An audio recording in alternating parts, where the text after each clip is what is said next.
Arjun, you can screen your thing. Sure.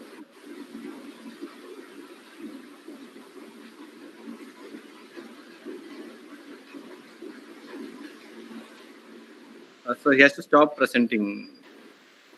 Yeah.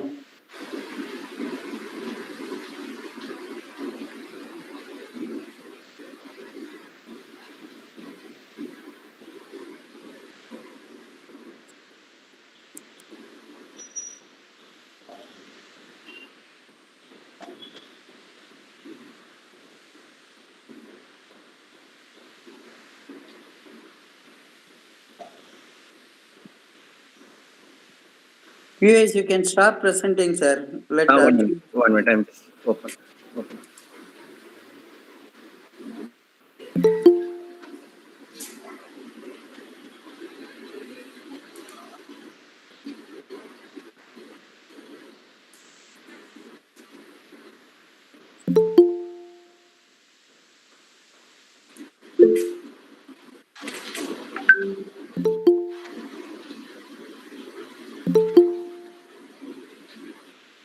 Can you see the screen, sir?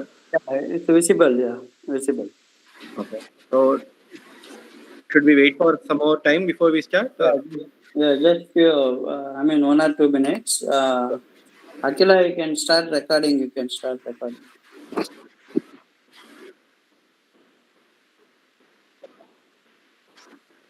Okay.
Okay. Recording start பண்ணுங்க. Then we'll go ahead.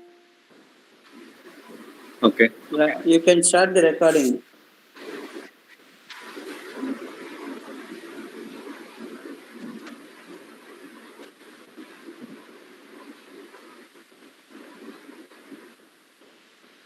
Previous, once it is recording started, you can start introducing the speaker.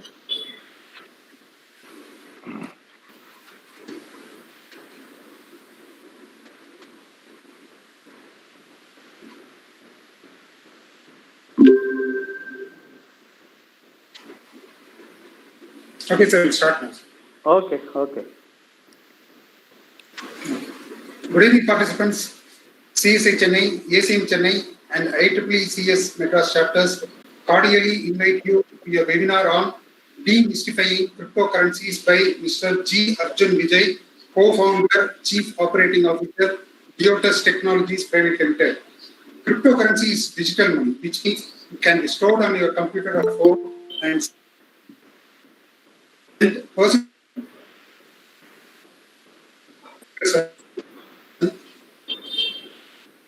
with no bank or intermediary. Bitcoin is first cryptocurrency. The value of one Bitcoin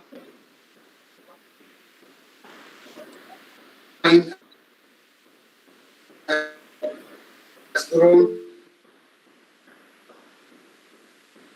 Previous, there is no audio. Audio breaking. We are not able to hear you properly. One of India trading. I think it will be easier if you can turn off your video and Is then responsible for speaking. Previous, you are not audible. Your audio is breaking. Okay. turn off your video. I think we can save some bandwidth. So audio might be No, clear. I already turned off the video. Okay. Sir, I have already turned off my video. Now you can. Yeah, now you can speak. I think now it is better. Yeah. Okay, I will start from the beginning. Okay. Yes. Okay. Good evening, participants. CSI Chennai, ACM Chennai, IEEE CS Madras cordially invite you to a webinar on Demystifying Cryptocurrencies by Mr. G. Arjun Vijay, co-founder, COO, Giottus Technologies Private Limited. Cryptocurrency is digital money, which means it can be stored on your computer or phone and sent person to person with no bank or intermediary. Bitcoin is the first cryptocurrency. The value of one Bitcoin has grown over 100% this year.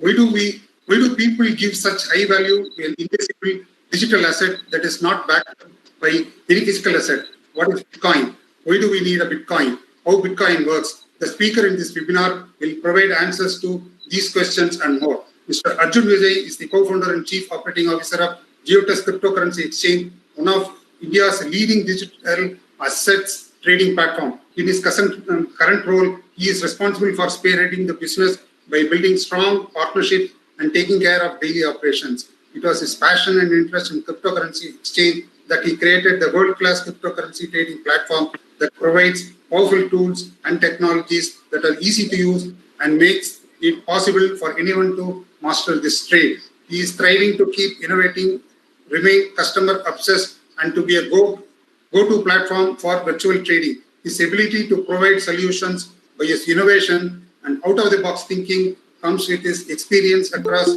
diverse domains, retail, telecom, renewable energy, and cryptocurrencies. An IIM graduate involved in setting up and running multiple programs successfully throughout his career, developed the ability to structure a problem, get into details, and work through a scalable solution. His experience as a business manager, along with education and computer science engineering, helped him understand both technology and business side, gives him an edge over others in the business. Over to Mr. Arjun Vijay. Thank you. Thank you, sir. Thank you for the warm welcome. So yesterday I got the list of participants. I was like really excited. The kind of very diverse set of participants that I had. So I hope I'll be able to do justice. One of the key questions I kept seeing in the sheet was about like if Bitcoin is legal in India, can they purchase Bitcoins? So this has been like one of the key problems that we are facing in this industry. There's like a very little awareness about Bitcoins. People hear about Bitcoins, but they don't understand the how Bitcoin works, whether Bitcoin is legal, why it should be legal.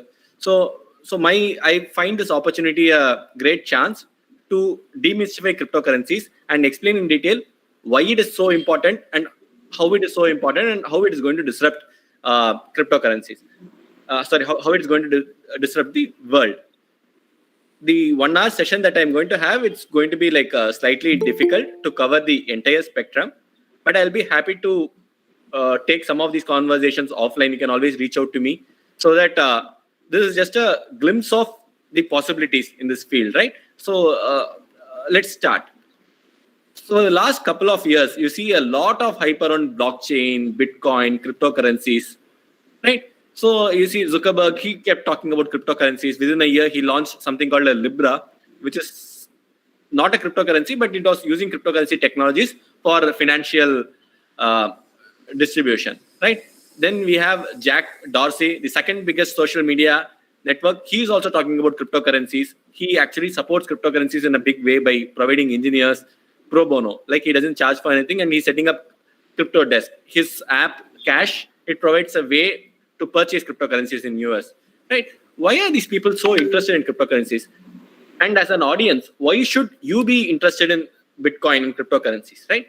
So if you look at it, any technology, and this is one of the largest investments this year, right? MicroStrategy, a company which is into analytics, they bought around $250 million worth of Bitcoin, and recently they are buying another $400 million worth of Bitcoin, right? Whatever they have bought, they have already made double the profit, because in 6 months the price of Bitcoin has grown rapidly. So a lot of hedge funds across the world, investment banks across the world, they are finding cryptocurrencies like very interesting, right?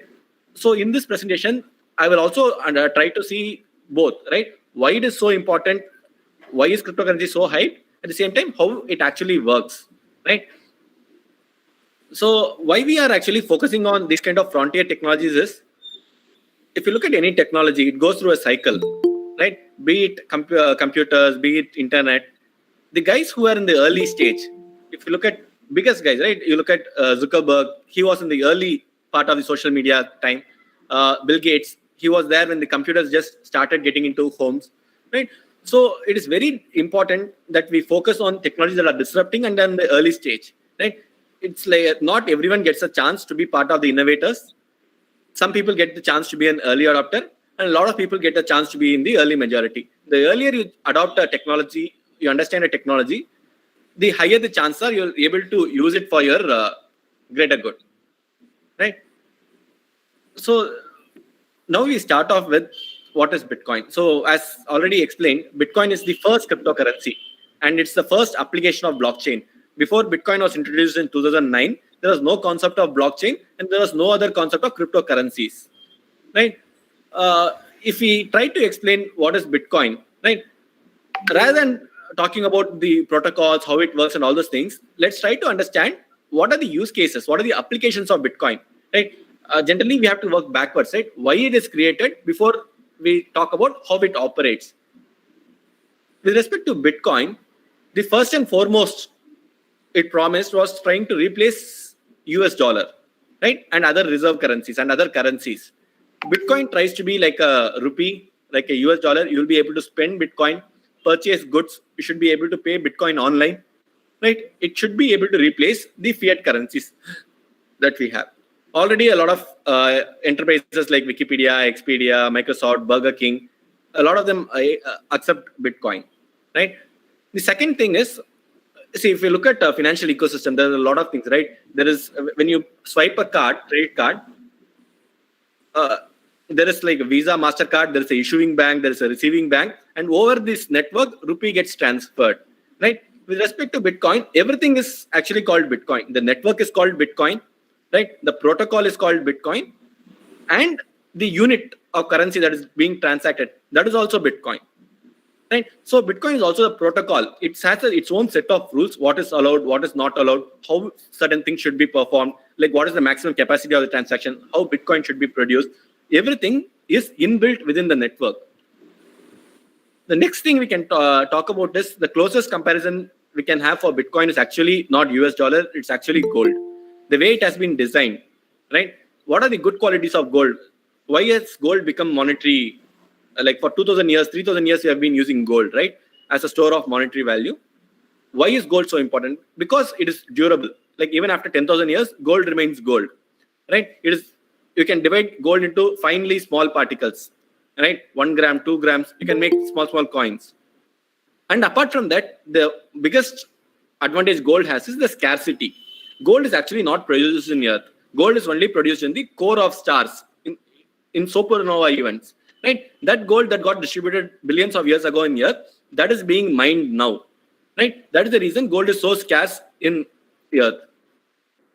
Similarly, Bitcoin is scarce. There can only be 21 million Bitcoins ever. How we are getting this 21 million limit and all those things I'll explain in the forthcoming slides. But the thing we have to understand is the total amount of Bitcoin is limited. There's a scarcity. There will always be a supply crunch, right? That is the reason the price can accumulate, increase, unlike other things like rupees and all those things where the price keeps on depreciating. Also the reason why people who work in the Bitcoin network are called miners, right? There's a concept of Bitcoin mining is because it has been designed by keeping gold as an inspiration.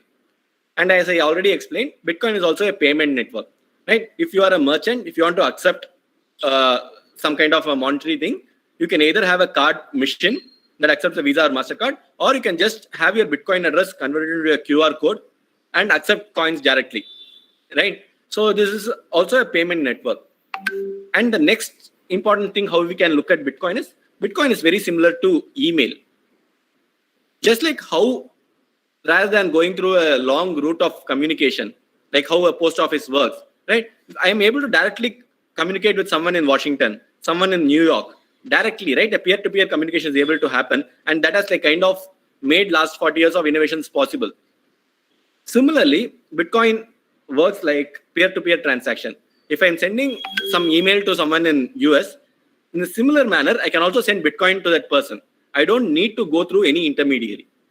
And Bitcoin, unlike dollar or rupee, it's a programmable money. It's not a dumb money. You can set forth conditions. Like for 2 years, this Bitcoin has to be locked. It should not be able to be spent, right? You can create basic logics on the Bitcoin currency itself. And the most important part, I think, rather than any other group of people, this kind of audience, we will be able to appreciate this. The most important part of Bitcoin, it's open source, right? In open source, permissionless innovation is possible. So what people, the strong believers of Bitcoin believe is, whatever made internet the global standard of communication, right? The similar reasons we also see in Bitcoin becoming the global standard of currency, global standard of money. It is decentralized, just like internet. It is not controlled by any one particular organization, country, or person. It is neutral, right? If you look at US dollar, it gives an enormous amount of advantage to US citizens, right? Recently, they have been able to distribute $1,000 to all their citizens. It is just because they can print as much money as they want. They have got the printing machine, right? Guys like India and China and other people, they struggle, right? You have to produce actual goods to earn this US dollar. So, but unlike that, Bitcoin doesn't provide any particular advantage to one particular country alone. Bitcoin is neutral. And the next important part is Bitcoin is transparent. Right from 2009 till now, all the transactions that has ever taken place in Bitcoin, everyone is able to watch them, right? It's pseudo-anonymous. You will not be able to see the names of people who transacted, but all the addresses, from which address, how many Bitcoins got transferred to which address, when, everything is open. It is transparent. And as I already explained, it's open source. Open source means there is permissionless innovation that is possible, right? Anyone who wants to contribute to Bitcoin can contribute. And of course, last 15 years of internet, the thing that has been governing how things evolve, how big the organizations become, is governed by network effects, right? Uber works because of network effects. Facebook works because of network effects. If just there are like 3 people or 10 people using a telephone or 10 people using internet, the network doesn't have that much of a value. When you have 1 million people using internet, when you have 1 billion people using internet, that is when the real value of internet is achieved, right? Similarly, Bitcoin, as more and more people adopt Bitcoin, as more and more distribution happens of Bitcoin, you'll see more and more value being generated for Bitcoin. And also, Bitcoin has been positioned against arbitrary centralized manual supply of currency, right? And what Bitcoin stands for, it's immutable and it's automated.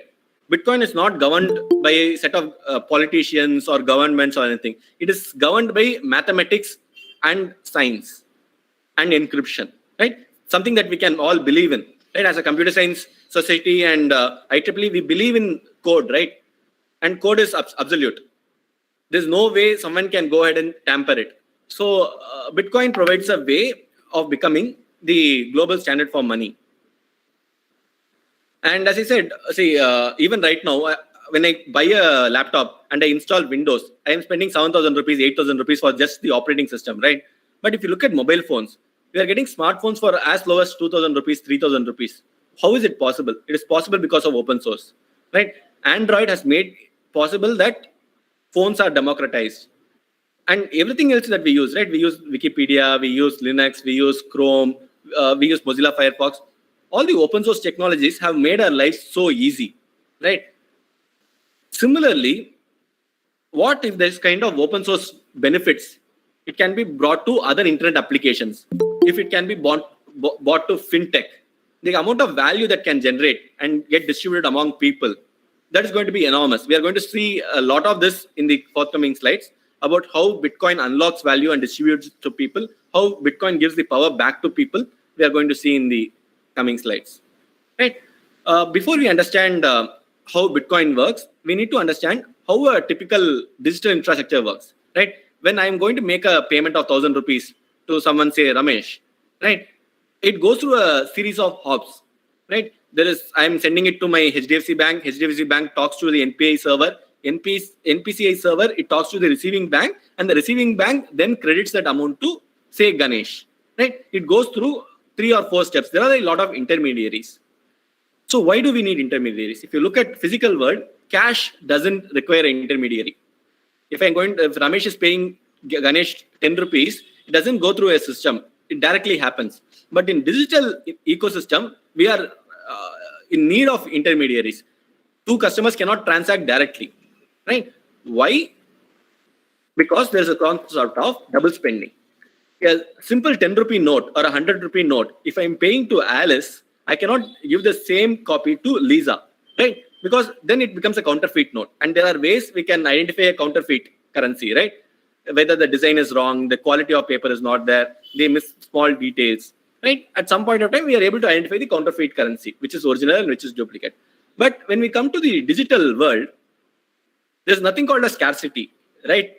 If I create one MP3 file, I can create 10,000 copies, which are similar bit by bit. There's nothing different from the first copy to the last copy. So in digital world, how do we differentiate between what is original and what is duplicate? We cannot. So that is where we need intermediaries. So when I'm sending 1,000 rupees, the sender bank, they have to destroy 1,000 rupees in my account, and the receiver bank has to create new 1,000 rupees in the receiver's account, right? That is how we use central intermediaries. Bitcoin was the first solution or application that solved this requirement of trusted third parties. How we can have an open system where you don't need a centralized entity to process all the transactions, right? So as I already explained, Bitcoin is very similar to email for money. The sender is able to communicate directly with the receiver without the need for all these intermediaries, right? We'll see how this is happening, right? So let's take example of 2 people. One is Laura, other is Rob. So Rob is having 0.3 BTC, right? He is going to send 0.3 BTC to Laura. The first thing he has to do is he has to open the account, open his wallet, and he needs Laura's address. Just like how for sending an email, you need the other person's address. For sending Bitcoin also, you need other person's address. Okay, this particular address, he pastes, okay, I have to send 0.3 BTC to this person. So he enters the amount as 0.3 BTC and clicks send. Okay, so the wallet, which stores his private key, basically his signature, right? It signs this particular transaction and it broadcasts to over the Bitcoin network, right? So what happens to all these transactions is all these unprocessed transactions, they go and fall into a bucket called mempool. Mempool has all the unprocessed transactions. Okay, now we get to the interesting part, right? This is where new Bitcoins get generated. This is where people make a lot of money. This concept is called Bitcoin mining. Okay, what a miner does is he takes 3,000 transactions, 2,000 transactions from that mempool bucket. Okay, and he has to solve a mathematical puzzle. Okay, if he solves it successfully, there are like thousands of miners at a time trying to solve this problem, right? But at any point of time, only one person is able to solve, right? The first person who is able to solve it, okay, he is going to put the 1,000 transactions, he's going to put his signature, and he's going to put his own address, and he gets paid in Bitcoins, okay, for doing this work. He has been doing a great work. He has been helping the Bitcoin network. So he gets paid some monetary reward.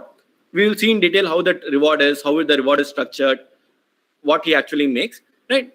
So once this block that miner created is published on the network, it gets added to the existing set of blocks, right? So all these blocks are connected to each other in a chain-like fashion. We would have all studied linked list, right? This is almost similar to a linked list, right? So this particular thing is called blockchain. This is how the blockchain also got its name. Every new block will have like 2,000 or 3,000 transactions, and miner will have to add a block at the end of the existing blockchain.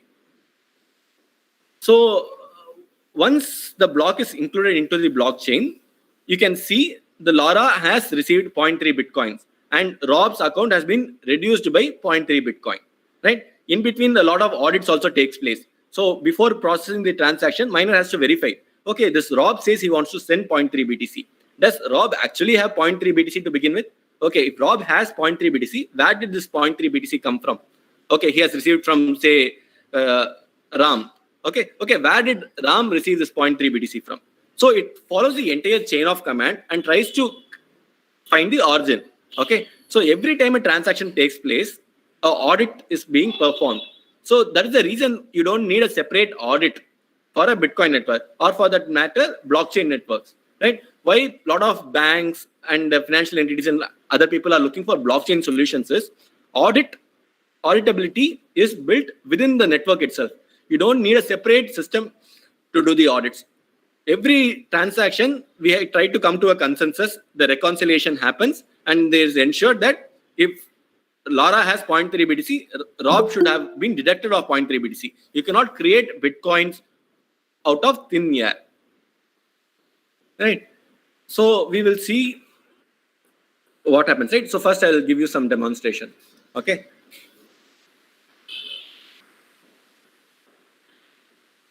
Can you see my Chrome tab?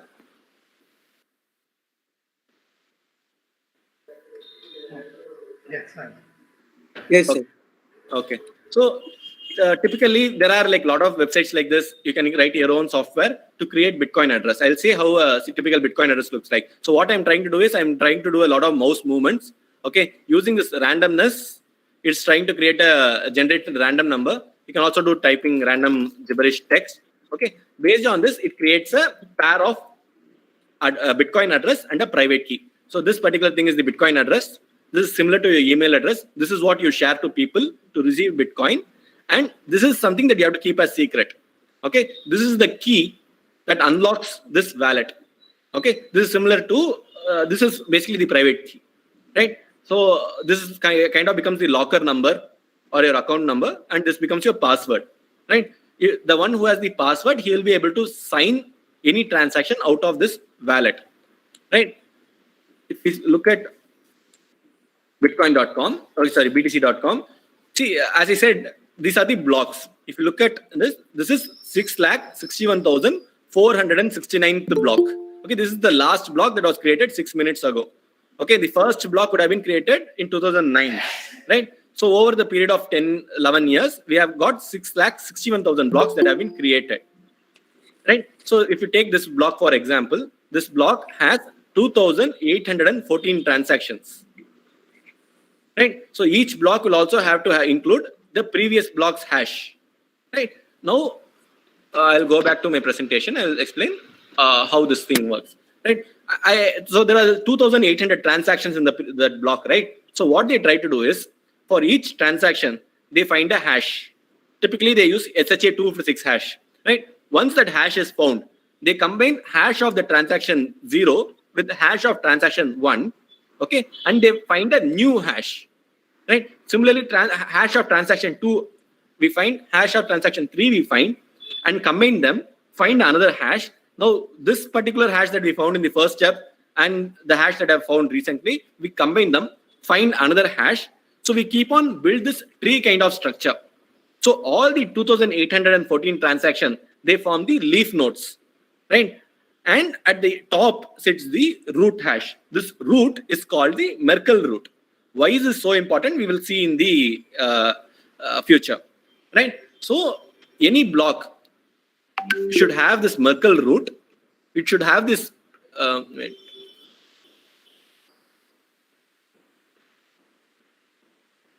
So any block should have this Merkle root. Okay, it has the previous hash. Previous hash is previous block's hash, and this is something that he has to find. How? So what Bitcoin network they have decided is finding Merkle root is a child's play. It should not take 1 second or 2 seconds, even in the basic computer system, right? Finding the previous hash is also not going to be a difficult thing. If I'm going to pay miner some money, I have to ensure that it's not so easy that everyone is creating block. If everyone is creating a block, there'll be like too many blocks in the system. I have to create an artificial difficulty so that at any point of time, it takes like around 10 minutes on average to find a block. So what they have decided is, Bitcoin protocol says any block, valid block, it needs to have certain number of zeros. Any block hash, it has to have a certain number of zeros to begin with. For example, this particular block hash, they are saying it has like 6, 9, 12, 15, somewhere around 19 zeros, right? This might even have a 20 zero. Okay, so at least 19 zeros have to be there in this hash. And we all understand, I think most of the participants here will understand how a SHA-256 hashing algorithm works, right? Hashing means even if you make a small change in the input, like a dot, you get a completely gibberish output, right? You cannot even predict what will change.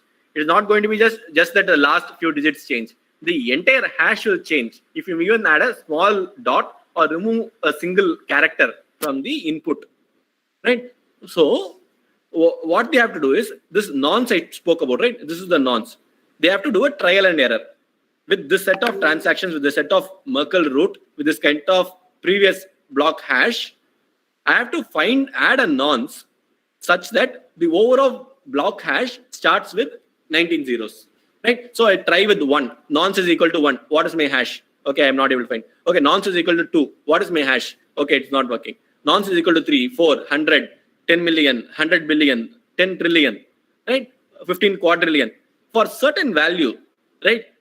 For this block, at this value, they realize, okay, the block hash starts with 19 zeros. Okay. Since this satisfies this connection, this condition, this guy announces, miner, hey, I have found the block. Okay. So when this guy says, I have found the block, the network participants, they verify whether he has done everything in a proper manner. Okay. If it is a valid block, it gets added and you see it in this system. Okay. So here we see this block has got added to the blockchain. So everyone has agreed, okay, this guy has done a valid job and this block can be added. So why this miner putting so much effort to find some random number by spending so much computing power? Why she should do it, right? There should be some benefit. That benefit is the block reward. Okay, for finding this block, this guy has been paid 6.6402 bitcoins. Right, 1 bitcoin is worth approximately 15 lakhs today, right, in the Indian market. So it is around 1 crore rupee. So if you look at it, every 10 minutes, someone is winning 1 crore lottery. Right? It is very difficult to say who will win. The probability is based on how much computing power they are contributing. Right? At any second, 132 ETA hashes per second are being calculated. Right? There are like so many computers, so many calculations being performed at every second. I think ETA is 10 power 18 or 10 power 21. Okay, that is the number of calculations that are being performed to find the right answer, because the winner, he gets paid 1 crore rupee. Right? So how is the 6.64 calculated?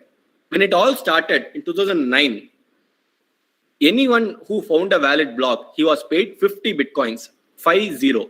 Right? But at that point of time, Bitcoin didn't have much of a value. It was valued less than a rupee. Forget even dollar. It was less than a rupee. right? After 4 years, in 2013, the reward becomes half. This event is called Bitcoin halvening, okay, or Bitcoin halving. Every 4 years, the amount of reward that is being given to the miners, it becomes half, right? So this happens every 400,000 blocks, and 10 minutes approximately. This works out to be 4 years, right? So in 2009 to 2010, 50 bitcoins were being given as reward. 2013 to 2016, 25 bitcoins were given as reward per block. Then from 2016 to 2020 till last May, people are getting 12.5 bitcoins as reward, right? And right now, people are getting 6.25 bitcoins as reward. But this guy is not getting 6.25, he's getting 6.64. How is it? Because apart from the blockchain reward that he gets, he also gets paid in transaction fee. When Laura sends some BTC to Rob, right? When anyone sends any transaction, he has to put a small stamp, right? Bitcoin network doesn't decide how much amount has to be paid. You on your own volition, you decide what is the fee you are going to pay, right? So this guy is paying 0.0058 This guy is paying 0.002. This guy is paying 0.0006. The beautiful part of this whole thing is these are all not based on how much bitcoins you are transferring. So if you look at this, 17,000 bitcoins are being transferred. Like this is an enormous transfer. I just said, right? One bitcoin is around $20,000. Right? If you look at this, it's like a huge transaction, 34 billion or $34 million transaction. But the amount of fees that has been used, okay, this 0.002 BTC.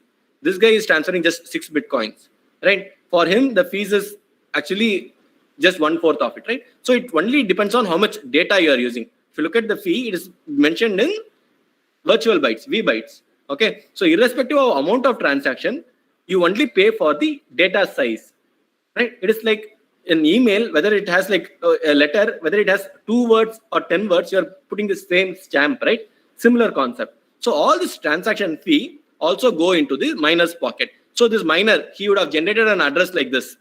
Okay, as I showed in previous step, he creates an address like this. He creates a transaction which is called a coin-based transaction. Every block will have a coin-based transaction where he will pay himself the blockchain reward of 6.25 along with all the Bitcoin fees that you see here, right? I'll also show something. I spoke about mempool, right? So whenever you are creating a transaction, right, they all go and fall into something called a mempool.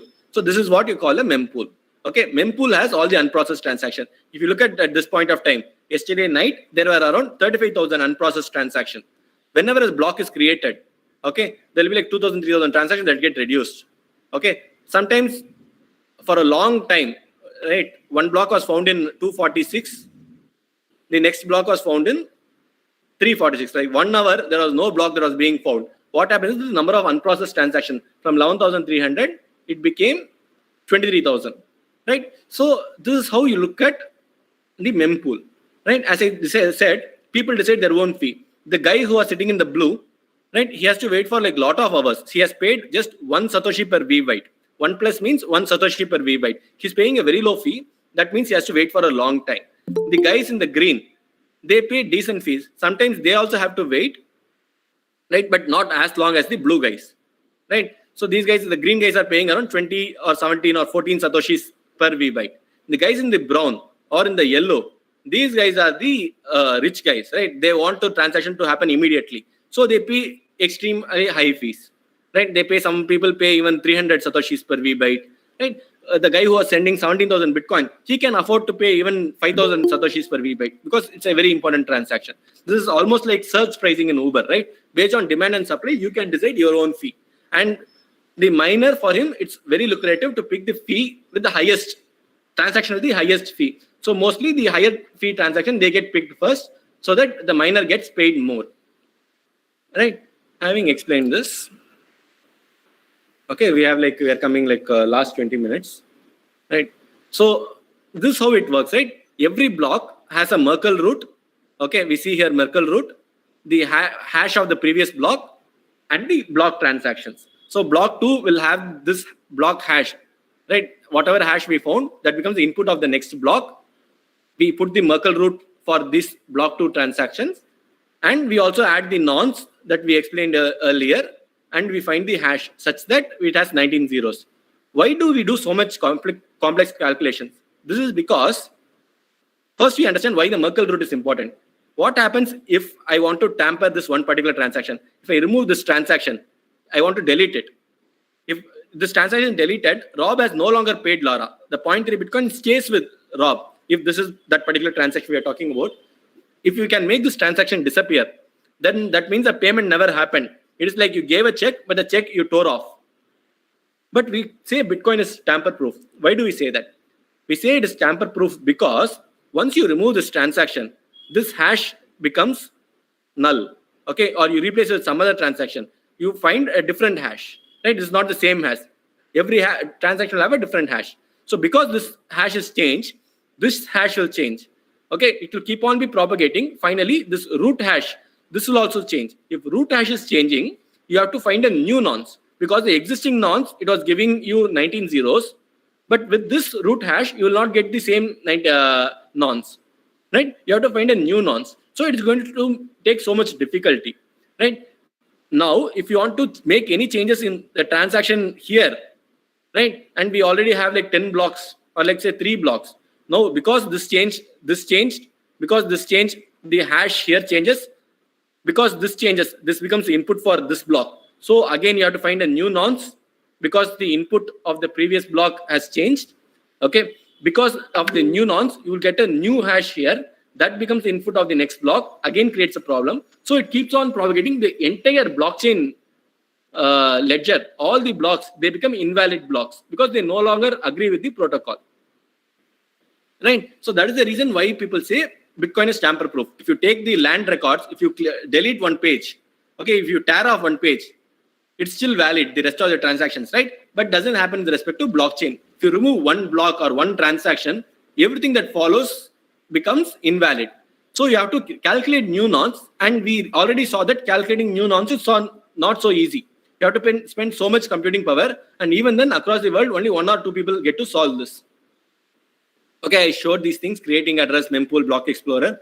This I will not touch. This is about how Bitcoin is better or worse than gold in each of those aspects. Right? This is also about why Bitcoin is necessary, right? Bitcoin is trying to replace US dollar because the amount of US dollar that is getting printed, it has become like enormous, right? In the last few years, the amount of US dollar in circulation has actually tripled, right? From 2008 onwards.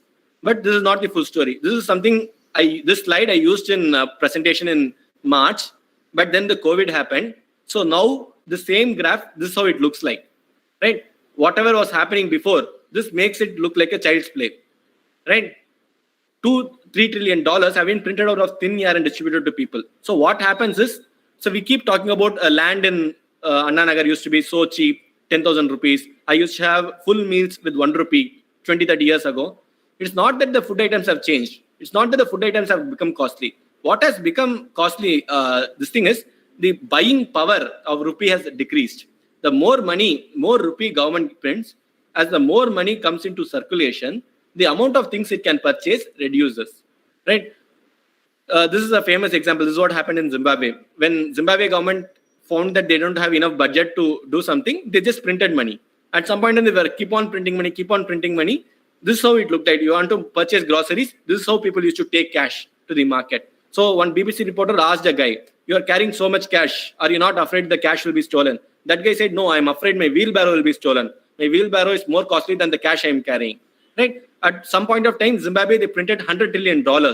Right? Just imagine the government printing so much $1 trillion. This has not yet happened to US government because US government exports inflation. Countries like China, India, we need dollars for foreign exchange reserves, right? So we are absorbing these dollars and we give service in return. That is the reason inflation is not affecting US dollar yet. But at some point of time, the limit will be breached. So we'll need a new reserve currency. Bitcoin tries to fix this gap. So far, I spoke about Bitcoin, right? Bitcoin is just scratching the surface. There are like far more interesting cryptocurrencies, right? In 2015, there was a guy called Vitalik Buterin. He saw that if removing of middlemen can be done in financial ecosystem, why can't we do it in everything, right? why does internet need middleman, right? Why does you have to go to why do you have to go to a Facebook, Apple, or Google for doing something that you want to do, right? So he created something called an Ethereum. Ethereum, in simple words, how we can explain it, it looks like a Play Store. It is like a decentralized Play Store.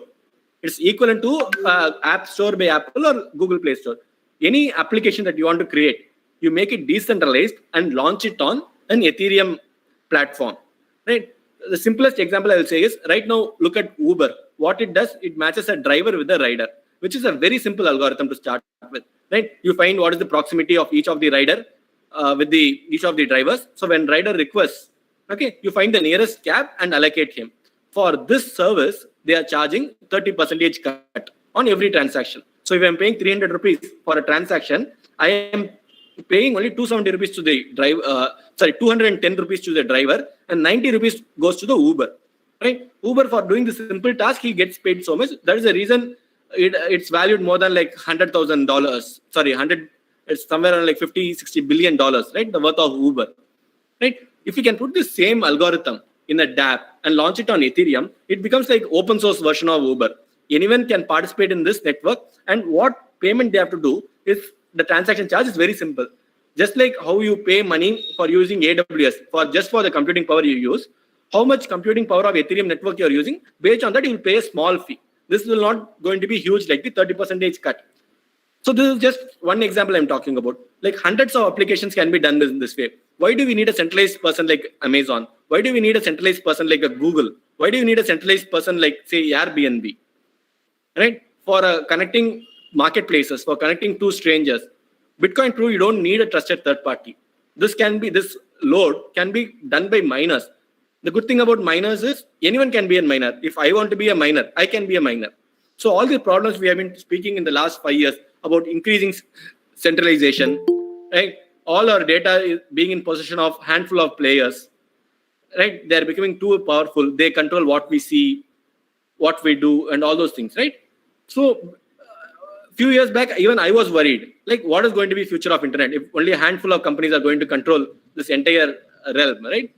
To me, right now, Bitcoin or cryptocurrencies look like a potential solution. Internet can evolve like this. It's very difficult to predict will this how evolve, but this is one possible way how it can evolve. There's another interesting coin we can easily understand called Batcoin, right? Normally, when you browse something in your Chrome browser or Mozilla, you see a lot of ads, right? You don't make any money seeing those ads. You don't even opt in for those ads. The ads are being shown on your face, right? And Google or Facebook or some ad network, they make the money. What if advertisers can pay you directly to show the ads? That is what these guys have created. There's something called a Brave internet browser.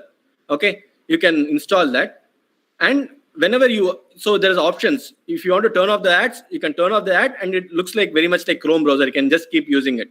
If you are interested in watching the ads, every time you are shown an ad, you are also paid some money in terms of Batcoins, right? The advertiser pays you for you to see the ads, right? So basically what I see is cryptocurrencies give power back to the users, right? So public blockchain, anyone can participate. As I spoke about in Bitcoin or Ethereum, everyone is allowed to participate. The difference that we talk about private blockchains is it becomes limited set of participants. Not everyone is allowed. It's a closed set. You choose 10-15 participants to participate. You limit the power of blockchain. So that is how private blockchains work.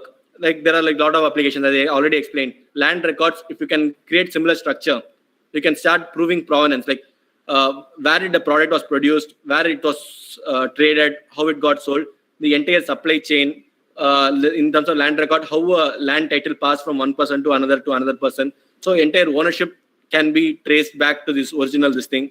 Education institutes, they can create tamper-proof certificates and launch it on blockchain. Suddenly, you cannot create a fake certificate because it can be verified in blockchain, right? So there are a lot of applications are there, right? So these are my contact details. So I'll try to answer questions now. If someone has any question and I'm not able to cover here, you can always reach out to me in either in my mail ID or in my LinkedIn profile, and I'll be happy to answer those questions. Okay.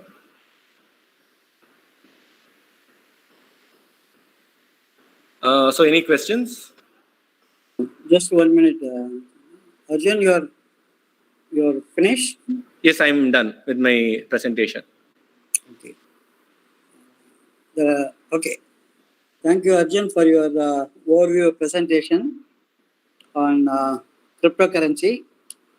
And there are a few questions are coming up through the chat box. Before that, we will also take up some general questions.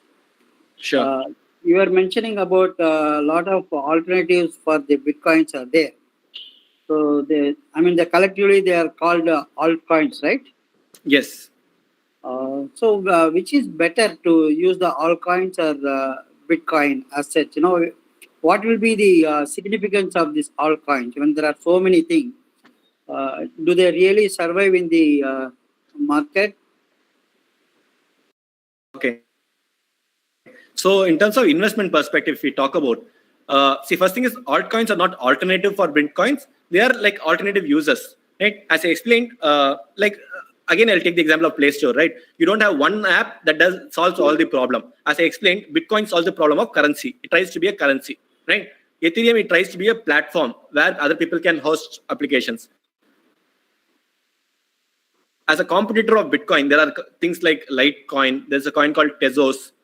So a lot of people, they are trying to become the next currency by providing better features, more throughput, more bandwidth, right? As compared to Bitcoin, they're trying to make it better. But the advantage that Bitcoin has, no one has, is the guy who created Bitcoin, he went anonymous. Okay, the Satoshi Nakamoto. He, after 2010, there has been no news about him. Even if today I say I am Satoshi Nakamoto, no one will believe me. If I say Bitcoin has to do it in certain way, it should not do this, we have to implement certain changes, no one is going to accept, right? Whatever is being done, it's done in a community manner, in a democratized manner. So when we talk about decentralization, there can be no currency that can be as decentralized as Bitcoin. And being the oldest currency, like the advantage that gold has is that gold is pretty old, right? We have been believing in gold for 2000 years. That's why it makes it more easy to trust gold. So in this area, Bitcoin being the oldest cryptocurrency, it has a huge advantage unless someone changes it rapidly. So in internet, we always see, right, the first mover advantage, right? If you look at Facebook, I don't see anyone overthrowing Facebook. Once a technology matures in internet, it's a winner take all market. You hardly find someone replacing it, right? Take an example of Google. Once the search engine technology has matured, there's not even someone nearby Google, right? Google is like the number one, and there's no second place competitor, right? Bing is distant second place. It's like 15% market when Google has more than 80% market. So in that way, 10 years is a long time in crypto world, and Bitcoin has taken the lead as the most important currency. So I'm not sure if something can overthrow. They have to do extra work. They have to work extra hard to dethrone. And similar to the internet ecosystem, you have WhatsApp for communication. You have Netflix for watching movies, entertainment, right? We have Skype for making video calls, Zoom for video calls. For different applications, we have different products, right? Similarly, there are like around 3,000, 4,000 cryptocurrencies. Each of them, they are trying to position themselves as a different product, right? You can group them on based on their use cases. Some of them provide privacy. As I said, Bitcoin is transparent. There are currencies that they say, okay, not only we are a currency, but we are also providing transparency, right? Ripple is trying to solve the problem of international transfers, right? I spoke about Ethereum being a Play Store kind of a thing, right? Platform. There are currencies like Tron, EOS, which say that we have a higher bandwidth and we are a better platform than Ethereum. So it's just a competition that is happening. At some point of time, we will see a leader emerge. And that is how this market is. It's not like Bitcoin can solve all the problems. So the alternative use cases, we are using altcoins. So that's how I see it. So it's very early. It's very difficult to say who will win. But as of now, Bitcoin is the clear leader. Yeah. See now the Facebook, along with few more partners, they are entering into this cryptocurrency ecosystem, like Libra, and now it is going to be called DAM. Can you just tell what will be the likely change the Bitcoin ecosystem because of this being the Facebook largest user community? So adoption rate is going to be much higher. They will also follow this concept of mining, and what is going to be the ecosystem around this Libra? See, it's very difficult to predict how it will look like. See, end of the day, it's going to be a private network. They are inviting people like PayPal, Uber, Lyft, Vodafone, and like the giants to be part of this consortium kind of a thing and process transactions, right? So actually, they are not true in the true sense cryptocurrency. They are more like a version of IMPS, UPI, or a PayPal, right? Maybe they are a better version of PayPal. So what Bitcoin showed people is the existing financial infrastructure is very inefficient, right? When you are able to send email in a matter of seconds to someone in US, same thing should be for also money, right? But why is it so difficult to send money over internet? Why is it you cannot send more than 3 lakhs after banking hours, right? Transferring money is so difficult. It is as if we have taken the offline world, like how things work in offline.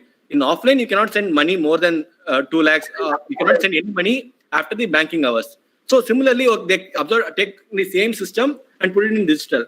You cannot make micro payments. If you want to make 5 paise payment, for example, this video, I'm going to charge people. If they watch 1 minute, I'm going to charge them 50 paise.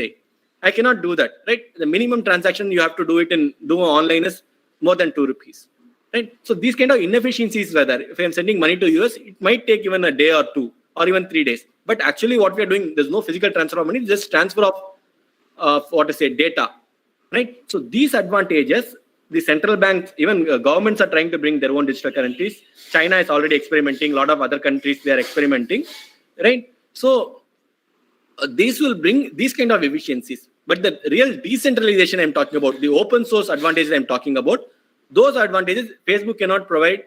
The central bank digital currencies, they cannot provide. Correct. So they don't solve all the problems. They solve some inefficiencies, but at the end of the day, there will be like a better form of IMPS or UPI network rather than being a real competitor to Bitcoin. So which means that they will more act like a payment gateways and systems, right? Yes.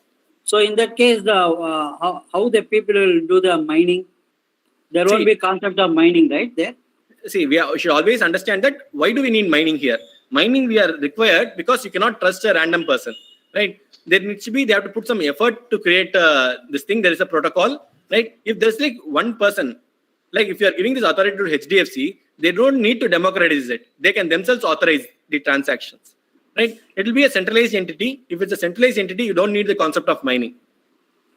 So mining is required because Bitcoin is decentralized. If you're having Ripple doesn't have this concept of mining. If you look at Ripple, so that's why people don't consider Ripple as cryptocurrency, right? Ripple, everything has been pre-mined. Okay, there's a set of validators who perform the transactions, right? Anyone cannot participate in the Ripple network for validating. You cannot earn Ripple by validating transactions. So it will be something like a Ripple rather than something like a Bitcoin. Okay. You were mentioning the Bitcoins are being mined by solving certain mathematical puzzles and so on, right?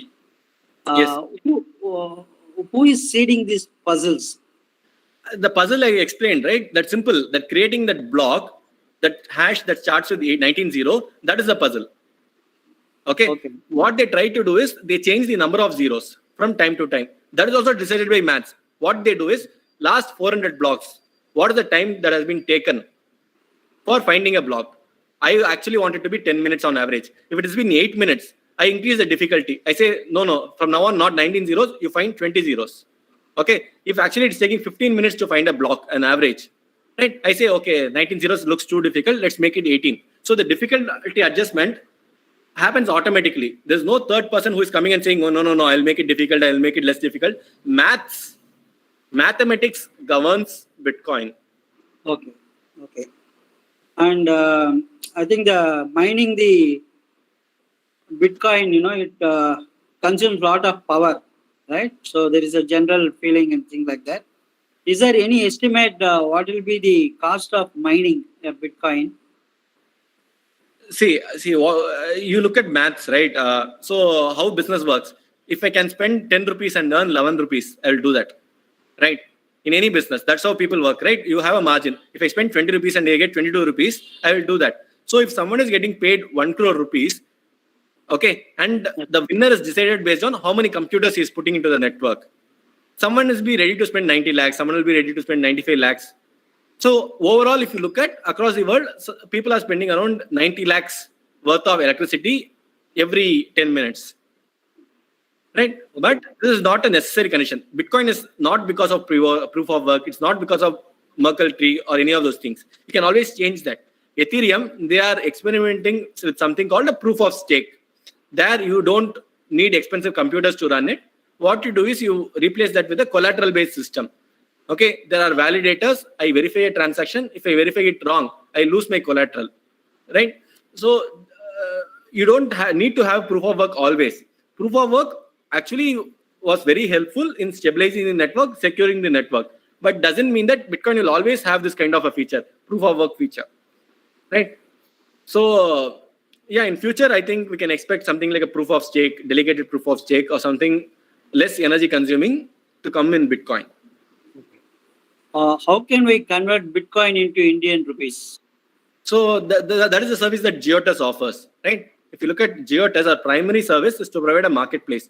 Just like how you can purchase a share of ITC or purchase a share of Nestle or sell a share of Nestle and convert it into rupees in a stock exchange through a brokerage called Zero, you can do it through Giottus. You deposit Bitcoin in the address that we show.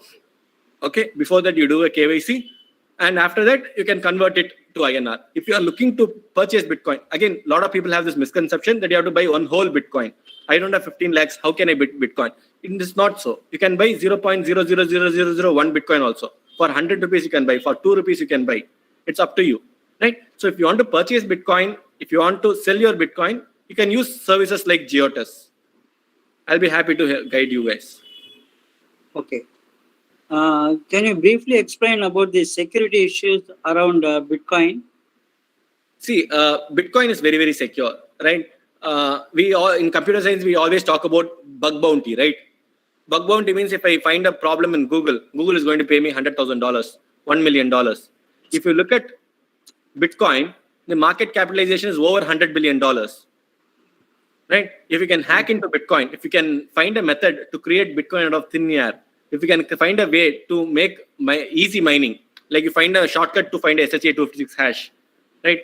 All those things, you actually become very, very rich, and that actually breaks the algorithm. But so far, the Bitcoin value has remained stable and has been only growing.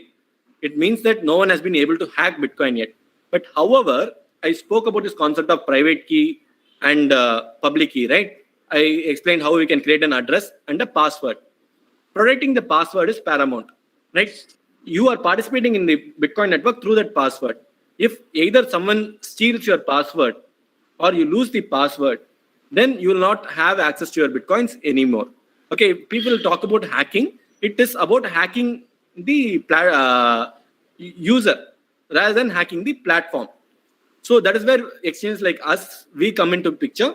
We try to do multi-signature. So rather than saying one signature, I am splitting that signature into 3 parts.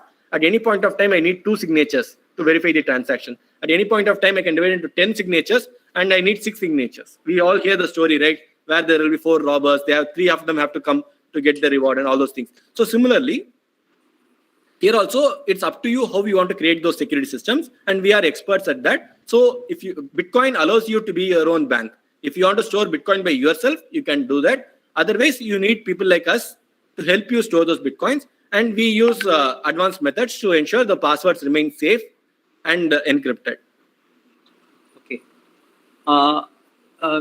Can you briefly touch about research challenges in blockchain and Bitcoin paradigm?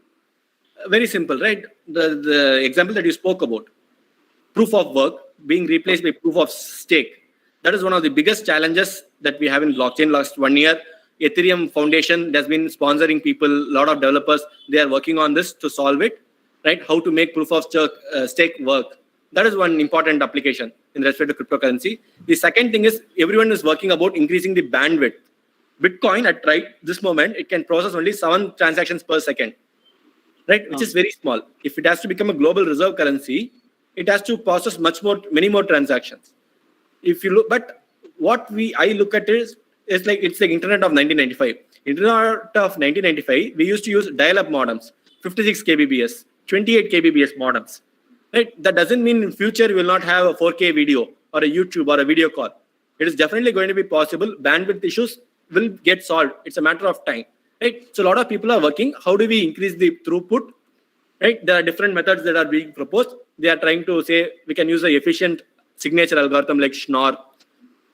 There is a concept of sharding. Ethereum is talking about the concept of sharding. You break the network into pieces, but you also maintain the consensus. There are off-chain solutions, right? How you can make transactions happen offline, right, in a separate network. I have to pay 2 rupees to you. You have to pay 1 rupee to, say, Selvaraj. Selvaraj pays 5 rupees to Kishore. We all settle these things and put one consolidated transaction into the Bitcoin, right? So if there are like 5 or 6 consolidated transactions per transaction, you make it 6 times, right, the throughput. So these kind of features are being tried about this. This is called Lightning Network, right? So a lot of research is happening in this field. This is a matter of cryptocurrencies. I am not the authority in the blockchain, private blockchain field, right? But the people are trying to implement prototypes for banking, for supply chain, provenance, land records. So a lot of research and implementation is happening in that field as well. It's an exciting field. There are a lot of problems that are yet unsolved here. So there's no, dearth or scarcity of research problems in this field. As a matter of any disruptive field, this is going to be a nature, right? Okay. Is there any specific website one can visit and buy Bitcoin, or is it they have to go through certain? Giottus. You can buy Bitcoin from our site, giottus.com. Okay. So simply you can log in and then try to. You need to register. We ask for KYC. We do the verification, due diligence, and then it takes 10-15 minutes. Okay. After that, customers can upload money and purchase cryptocurrency. Any legal formalities are there in India for? See, basically, there's no rules that government asks us to do these things, but for the safety, we want to attract right people, right? We don't want black money guys and all those people to purchase Bitcoins, right?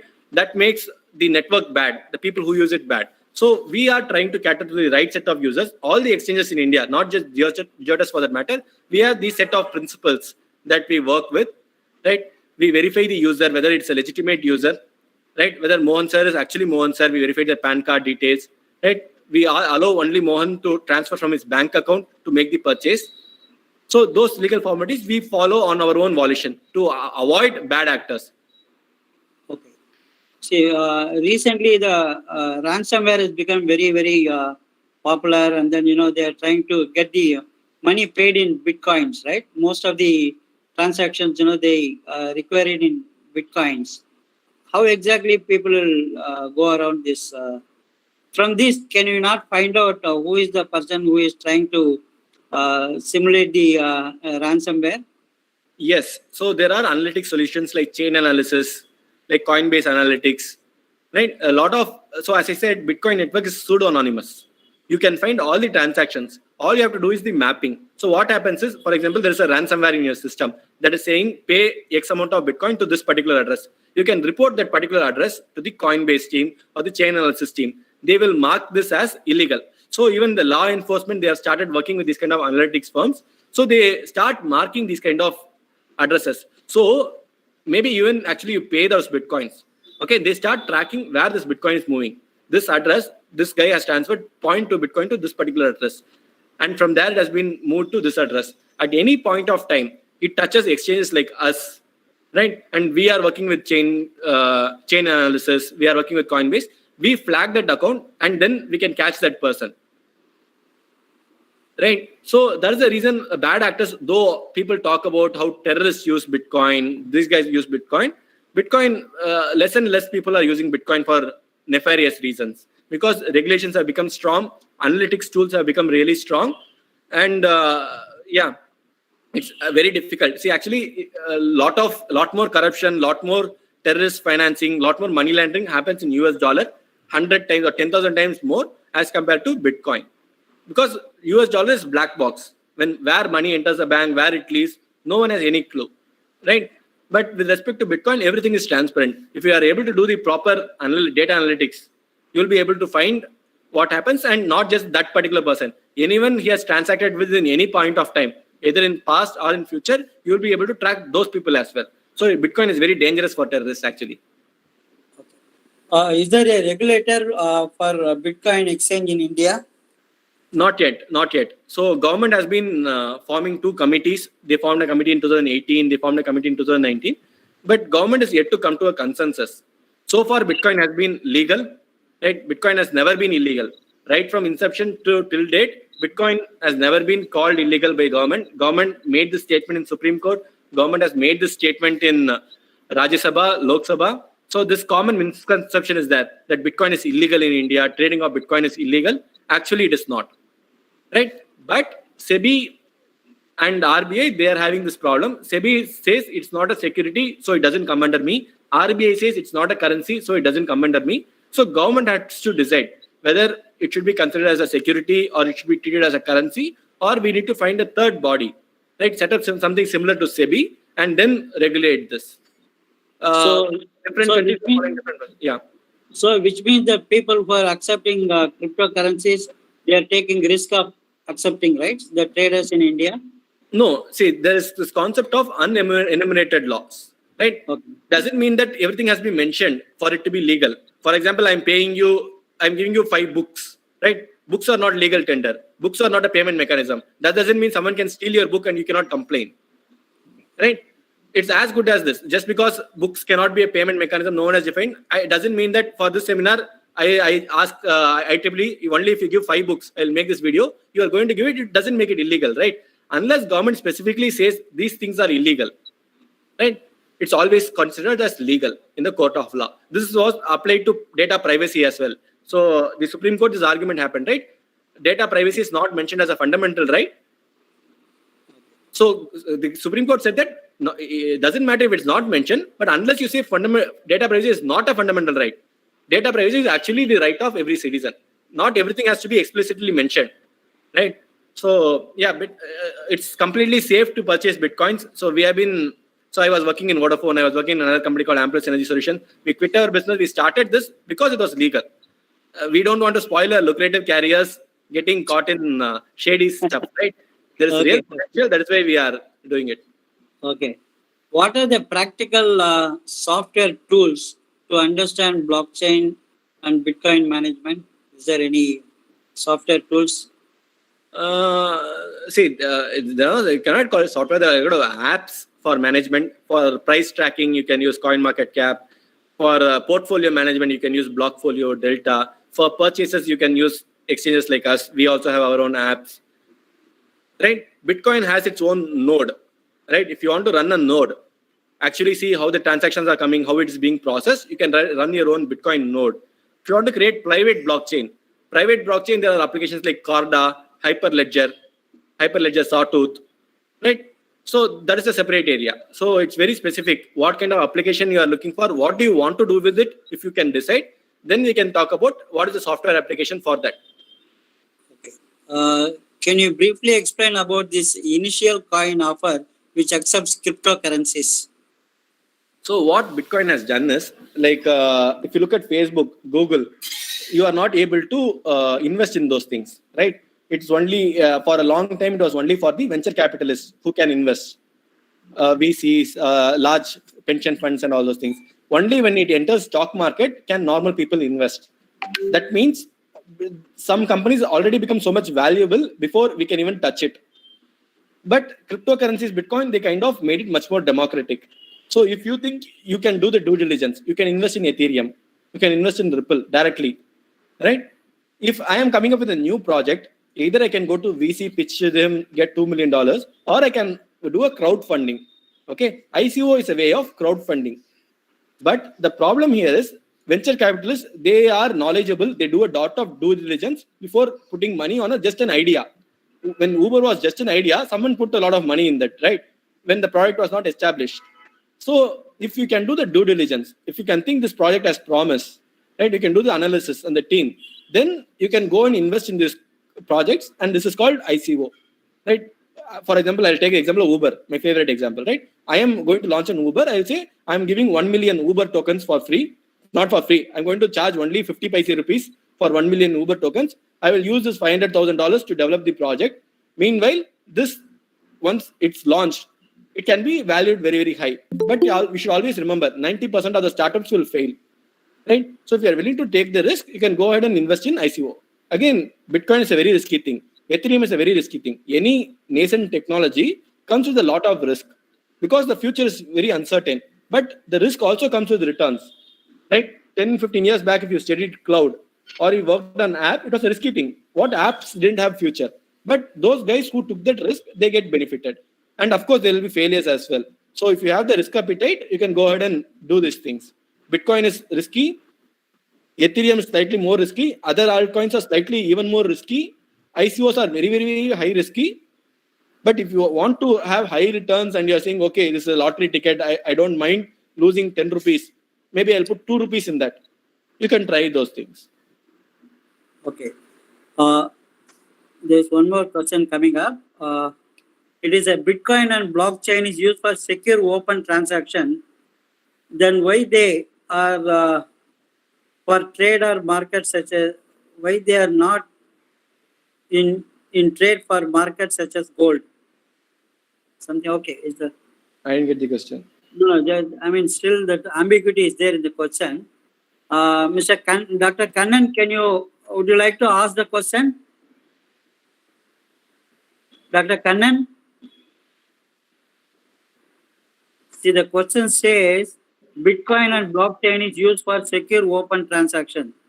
Then why they are for trade or market such as gold? I think there is something missing in the question. Why they are not used probably. That's it. There is not. Why they are not being used for trading? Bitcoin is used for trading. Bitcoin is used for trading, right? We provide trading options. So people trade. People bought at 8 lakhs, they sold at 10 lakhs, then they bought at 11 lakhs, they sold at 15 lakhs now, right? And people who have done otherwise also, people who sold it at 8 lakhs and they bought it in 15 lakhs. Some people make loss, some people make profit, just like stock markets.